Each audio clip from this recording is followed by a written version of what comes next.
విద్యార్థి లోకానికి రెండు తెలుగు రాష్ట్రాలలోని ఆంగ్లాభిమానులకు మీ ఏసరెడ్డి నమస్కారం. ఫ్రెండ్స్, ఈ రోజు క్లాస్ లో మనం ఏం నేర్చుకోబోతున్నాం అంటే ప్రజెంట్ పర్ఫెక్ట్ టెన్స్ లో, పాస్ట్ పర్ఫెక్ట్ టెన్స్ లో, ఫ్యూచర్ పర్ఫెక్ట్ టెన్స్ లో ప్రశ్నలు ఎలా అడగాలి, జవాబులు ఎలా చెప్పాలో నేర్చుకోబోతున్నాం అనమాట.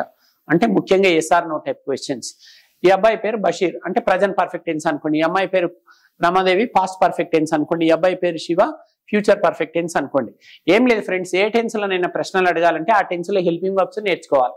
ప్రజెంట్ పర్ఫెక్ట్ టెన్స్ లో 2 హెల్పింగ్ వర్బ్స్ ఉంటాయి, have, has.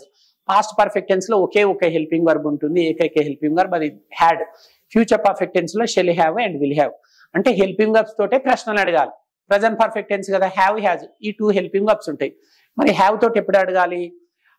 యూదే plus any plural subjects వచ్చినప్పుడు హ్యావ్ తోటి అడగాలి. మరి హ్యాజ్ ఎప్పుడు వాడి ప్రశ్నలు అడగాలంటే he, she it and any third person singular వచ్చినప్పుడు హ్యాజ్ తోటి అడగాలి. ఇప్పుడు ముందుగా యూ అనే సబ్జెక్ట్ తీసుకుందాం. నేను ఇప్పుడు ఈ బాబుని అడుగుతున్నా, హ్యావ్ యూ టేకన్ బ్రేక్ఫాస్ట్? బాబు, నువ్వు బ్రేక్ఫాస్ట్ చేసావా? Yes, I have taken breakfast. నువ్వు బ్రేక్ఫాస్ట్ చేసావా అంటే yes I have taken breakfast అని అంటుండు. నెక్స్ట్ ఈమెను అడుగుదాం. పాస్ట్ పర్ఫెక్ట్ టెన్స్ కదా, ఒక హెల్పింగ్ వర్బ్ ఉంటుంది, హ్యాడ్. ఏ సబ్జెక్ట్ వచ్చినా హ్యాడ్ అనమాట. Had you taken breakfast by this time yesterday? Yes, I had taken breakfast by this time yesterday. అంటే మీరు నిన్న ఈ సమయం కల్లా బ్రేక్ఫాస్ట్ చేసి ఉంటారు అంటే అవును చేసి ఉంటి అని తను అంటుంది. Next future perfect tense will have అనమాట. ఏ సబ్జెక్ట్ కైనా వాడచ్చు. అంటే ఈ విల్ హ్యావ్ మధ్యలో సబ్జెక్ట్ ఉండాలి. Will you have taken breakfast by this time tomorrow? Yes, I will have taken breakfast by this time. అంటే యూ అనే సబ్జెక్ట్ ఇచ్చేత అయిపోయింది. Have you taken breakfast, had you taken breakfast by this time instead will you have taken breakfast by this time tomorrow. ఇప్పుడు they అనే subject తీసుకుందాం. Same they కి కూడా అంతే. Have they taken breakfast? Yes, they have taken breakfast. వారు breakfast చేశారా అంటే అవును చేశారు అంటుంది. అంటే have they taken breakfast just now అని కూడా అనొచ్చు. ఎందుకంటే ప్రజెంట్ పర్ఫెక్ట్ టెన్స్ అంటే ఇప్పుడు అయిపోయిన పనులను తెలియజేస్తుంది.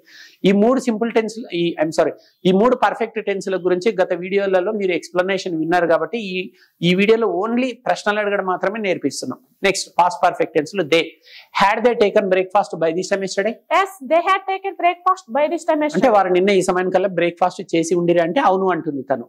Will they have taken breakfast by this time tomorrow? Yes, they will have taken breakfast by this time. అంటే వారు రేపు ఈ సమయం కల్లా బ్రేక్ఫాస్ట్ చేసి ఉంటారంటే అవును అంటుంది. నెక్స్ట్ ఇప్పుడు హీ చూద్దాం. He has he taken breakfast just now? Yes, he has taken breakfast just now. అంటే అతడు ఇంతకు ముందే బ్రేక్ఫాస్ట్ చేశాడా అంటే అవును అంటుండు.